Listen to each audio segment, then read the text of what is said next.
Vous vous demandez comment calculer facilement vos zones de puissance à vélo pour vos entraînements? C'est hyper simple, vous avez directement dans la description de la vidéo l'outil que j'ai fabriqué et dont je me sers personnellement depuis des années.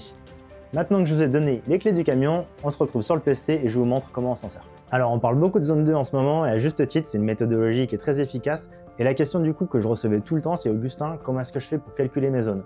Cet outil, je l'ai créé il y a quelques années par débrouillardise et du coup c'est vraiment pour ça. Moi c'est ma mission, c'est pour ça que j'ai créé ma chaîne YouTube Augustin Ride, c'est pour vous partager du coup tout ce que j'ai pu apprendre au fur et à mesure des années et que j'aurais aimé savoir quand j'ai commencé le vélo.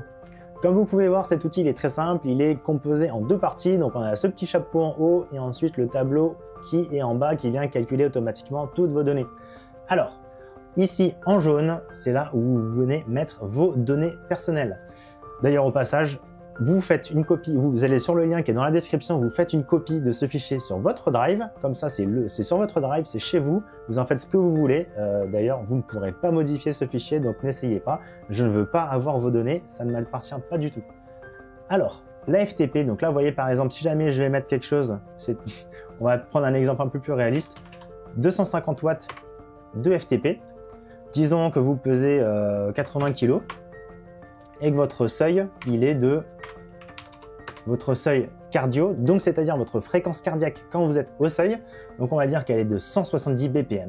Donc là, la première donnée qui nous est crachée, ça veut dire que vous avez une FTP, donc un watt par kilo, donc un ratio poids-puissance qui est de 3,13.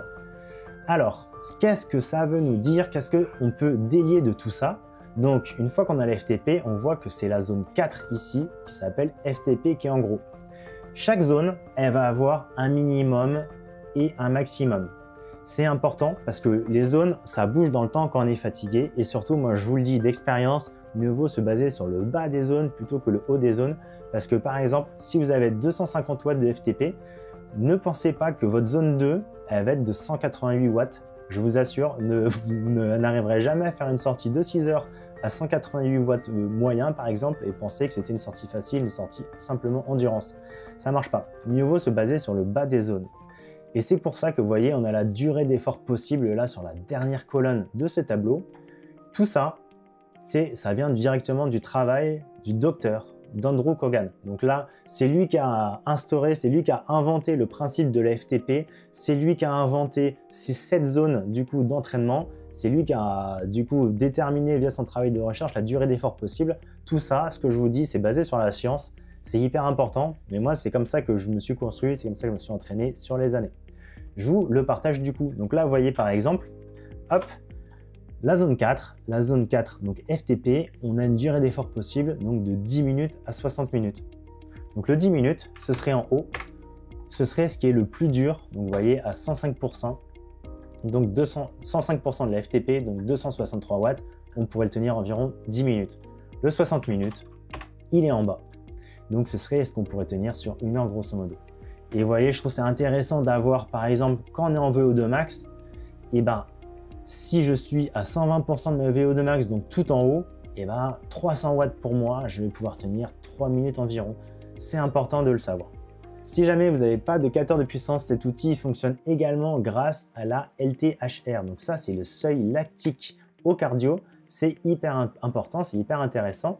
Donc vous voyez par exemple, si ma FTP est 250 watts, je vous encourage vraiment à faire un test, à savoir quel est votre seuil lactique. Donc ça va être quelle est votre fréquence cardiaque quand vous êtes au seuil. Donc par exemple, imaginez, vous faites un effort maximal sur 30 minutes, vous faites un col à fond à 30 minutes, et ben vous prenez les 20 dernières minutes et vous aurez votre LTHR, donc votre seuil lactique pour le cardio. Si vous trouvez ce genre d'outils, ce genre de vidéos utiles, abonnez-vous à la chaîne, je fais des recherches pour vous et comme ça je peux vous donner les résultats directement. Imaginons que votre seuil cardio du coup, il est à 170 BPM, bah vous savez alors que si vous êtes entre 162 BPM et 179 BPM, vous êtes dans vos zones 4, donc vous êtes à votre seuil. J'ai également du coup mis cette valeur du sweet spot que je trouve hyper intéressante, je vous la mentionne parce que je trouve que c'est vraiment hyper bien. Donc là, vous voyez, pour une FTP de 250 watts, ça fait entre 220 et 238 watts. Moi, je vous conseille plutôt d'être aux alentours de 88 à 90% de votre FTP quand vous vous basez sur le sweet spot. Je vous dis d'expérience, quand on veut aller trop haut, comme Icar, on se brûle les ailes, ça finit pas très bien. Et donc du coup, l'intérêt du sweet spot, c'est que c'est un entraînement assez long qu'on peut faire de manière qualitative sans trop se fatiguer, mais en venant simuler un entraînement comme au seuil, donc assez intéressant. Vous verrez, il y a un deuxième onglet sur cet outil, donc qui s'appelle Calcul 20 minutes vers FTP.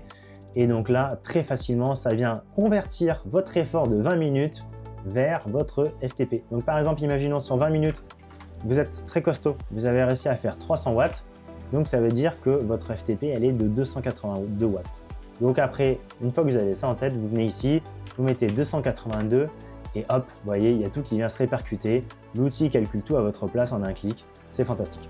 Mais tout ce que je vous ai montré dans cette vidéo sur cet outil est inutile si vous ne savez pas bien vous entraîner et vous mettre des objectifs. C'est pour ça qu'il faut que vous regardiez cette vidéo.